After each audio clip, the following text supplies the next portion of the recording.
राजेश को पुराने सामान जमा करने का शौक था।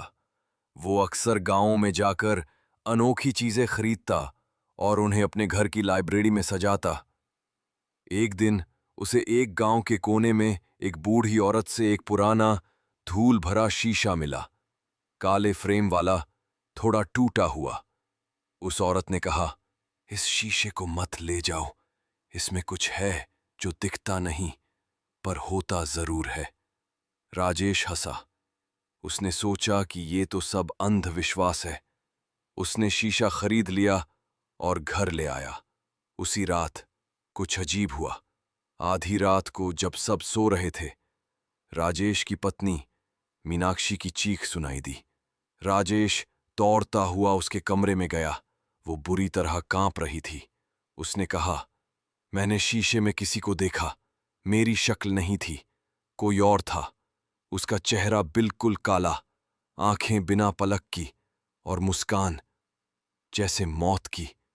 राजेश ने उसे समझाया कि ये बस सपना होगा, लेकिन अगली रात वही हुआ। इस बार राजेश ने खुद देखा। उसने देखा कि जैसे ही घड़ी 3 बजे की, शीशे में से एक धुंधली आकृति निकलती है।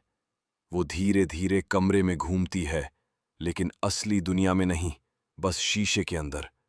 पर जैसे ही राजेश ने अपनी आंखें बंद की, वो आकृति शीशे से बाहर आ गई और वो ठंडी हवा जैसे कोई पास खड़ा हो। राजेश डर गया। उसने शीशा कपड़े से ढक दिया, लेकिन अगली सुबह कपड़ा जमीन पर पड़ा था, फटा हुआ, जैसे किसी ने उसे अपने नाखूनों से चीर दिया हो। अब घर में अजीब घटनाएं होने लगी। लाइट अपने आप बंद हो जाती, दरवाजे अपने आप खुलते, बच्चों के खिलौने चलते रहते, और हर सुबह शीशे के सामने लाल रंग की उंगलियों के निशान होते। राजेश ने उस गांव की बुजुर्ग महिला को ढूंढने की कोशिश की, लेकिन वहां ऐसा कोई नहीं था। गांव वालों ने कहा कि वो औरत 10 साल पहले मर चुकी है। अब राजेश समझ चुका था, वो शीशा एक रास्ता था, एक दुनिया और इस दुनिया के बीच का, जहां आत्माएं रहती थीं, और वो आत्मा अब उस घर में थी। एक रात राजेश ने तय किया कि वो शीशा तोड़ेगा।